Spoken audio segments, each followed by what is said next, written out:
Details చూద్దాం. ప్రజాపాలన విజయోత్సవాలపై అధికారులతో ముఖ్యమంత్రి రేవంత్ రెడ్డి సమీక్ష నిర్వహించారు. డిసెంబర్ 9 వరకు నిర్వహించనున్న విజయోత్సవ కార్యక్రమాలపై అధికారులు సీఎంకు వివరణ ఇచ్చారు.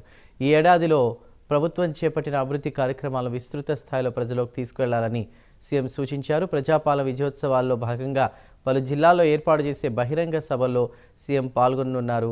రాష్ట్రంలో 22 ఇందిరా మహిళా శక్తి కేంద్రాలకు వరంగల్ వేదికగా సీఎం రేవంత్ రెడ్డి శంకుస్థాపన చేయనున్నారు. అదేవిధంగా డిసెంబర్ 9న సెక్రటేరియట్ ఆవరణలో తెలంగాణ తల్లి విగ్రహాన్ని ముఖ్యమంత్రి రేవంత్ రెడ్డి ఆవిష్కరించనున్నారు.